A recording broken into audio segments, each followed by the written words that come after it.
रिक्षा चालकांच्या रोजगारावर बेकायदेशीर बाईक टॅक्सी सेवांचा परिणाम होत असल्याचा आरोप करत संघटनेने 10 ऑगस्ट रोजी मुंबई नाका येथून मंत्रालयावर रिक्षा मोर्चा काढण्याचा निर्णय घेतलाय। या आंदोलनात राज्यभरातील रिक्षा चालकांनी सहभागी व्हावे असे आवाहन संघटनेने केले।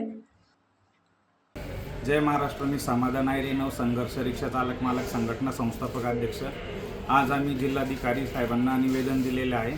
आम्ही बाईक टॅक्सीच्या विरोधात मुंबईला मंत्रालयावर रिक्षांचा मोर्चा घेऊन जात आहोत। त्या संदर्भात त्यांनी तातडीने पोलीस आयुक्त व RTO प्रादेशिक परिवहन अधिकारी यांना फोन करून तातडीचे निर्देश दिले की जे राज्य शासनाने ठरवलेले धोरणाची अंमलबजावणी करत नसणाऱ्या कंपन्यांवर तात्काळ कारवाई करावी व जे इल्लीगल पद्धतीने बाईक टॅक्सीचा पेट्रोल बाईकवर जो व्यवसाय करत असतील प्रवासी वाहतुकीचा त्यांच्यावर दंडात्मक कारवाई करून त्या गाड्या सीज करण्यात यावे असे आदेश माननीय जिल्हाधिकारी आयुष प्रसाद सरांनी आता इतक्यात दिले आणि आम्हाला मोर्चा जो आहे तो आपला मोर्चा स्थगित करावा अशी विनंती केलेली आहे। तरी नाही का आता आपण बघू पुढच्या 2-4 दिवसात काय कारवाई होती। कारवाई नाही झाली तर आम्ही आमच्या मोर्चाच्या निर्णयावर ठामच आहोत आणि आमचा मोर्चा हा आम्ही मंत्रालयापर्यंत नेणार आणि आमच्या ज्या मागण्या आहे रास्त मागण्या ओला ॲप उबेर आणि रॅपिडो यांच्यावर जो बाईक टॅक्सीचा जो ऑप्शन आहे तो तात्काळ शासनाने त्यांच्या लेवलनी बंद करण्याचे आदेश देऊन तो ऑप्शन वगळावा हीच आमची विनंती आहे। जय महाराष्ट्र।